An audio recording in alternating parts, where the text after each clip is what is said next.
Friends राज्य सरकार तरफ पीएम सूर्यघर योजना को नहीं गोटे बड़ घोषणा जारी करिसेंती। कौन से योजना और केउ माननकु एहार फायदा मिलिबो फुल डिटेल्स एही वीडियो रे आपण माननकु कहिबी। सेथिफाई चैनल रे नुआ थिले चैनल टी को सब्सक्राइब करि दियंतु और पाखरे थिबा बेल आइकन को प्रेस करिकी ऑल रे सिलेक्ट करि दियंतु।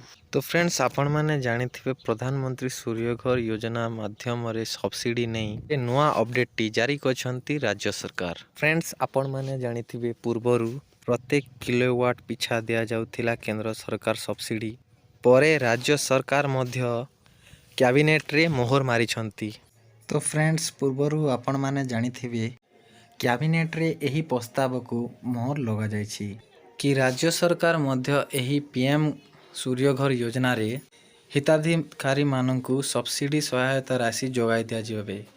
एथिपाई 3 किलोवाट रूफटॉप सोलार पैनल पाई किलोवाट पिछा 25,000 टंका हिसाब रे 2 किलोवाट पर्यंत एवं 3 किलोवाट पर्यंत अतिरिक्त 10,000 टंका सब्सिडी देवा पाई कैबिनेट रे निष्पत्ति ग्रहण करा जायछि। अर्थात 25,000 टंका 1 किलोवाट रो कनेक्शन जदि आपण माने सोलार रूफटॉप रे नेउछंती ताहले राज्य सरकारक तरफरु आपण माननकु 25,000 टंका दिया जिवो एवं अप टू 3 किलोवाट पर्यंत सब्सिडी जोगाई देवे, जोटा कि जदि 3 किलोवाट नेउछंती सेथिपाई 10,000 टंका अतिरिक्त देउछंती।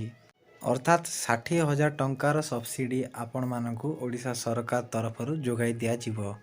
तो प्रधानमंत्री मोदी 2024 रे सूर्यघर मागणा बिजुली योजना आरंभ करिछंती।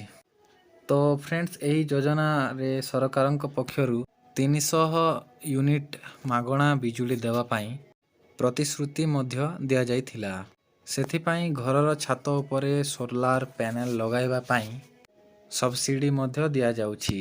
एथिरे सब्सिडी रो मूल्य 60,000 टंका रखा जाइछि। एही योजना रे आपण माने मध्य लाभ उठाई पारिबे, किंतु एही पैसा आपण माने किभली ओ केमिति पाइबे ताहा प्रथमे जानिबा पाई पड़िबो। प्रथम कथा कि आपण माने एहाकु किभली आवेदन करिवे आपण माने यूट्यूब रे ताहा वीडियो देखि पारिबे।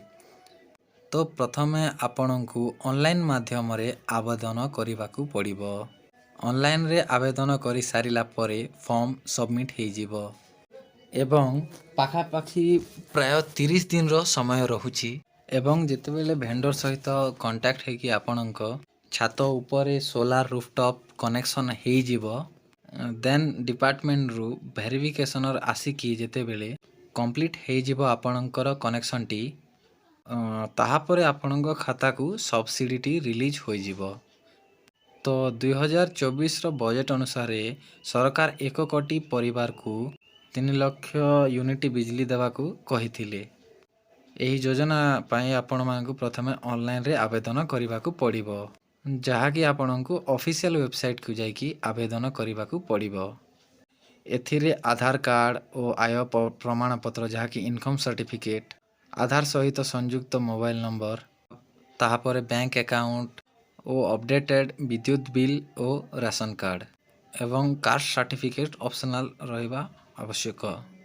तो यही हिसाब रे आपण सब्सिडी पाई जहा कि टंका पाई एलिजिबल होई पारिबे एवं आवेदन मध्य करि पारिबे। तो फ्रेंड्स ये थिला पीएम सूर्यघर योजना को नहीं कि गोटे बड़ अपडेट। जदि वीडियोटी भल लगी थाए और आपण माने मो चैनल नुआ करि थांती ताले चैनल को सब्सक्राइब करबा को और वीडियो को लाइक करबा को नितांती भूलंतु नाही। वीडियोटी संपूर्ण देखि थिबारु आपण मानकु बहुत बहुत धन्यवाद। तो देखा हबो आ गोटे सुंदर वीडियो रे। जय जगन्नाथ।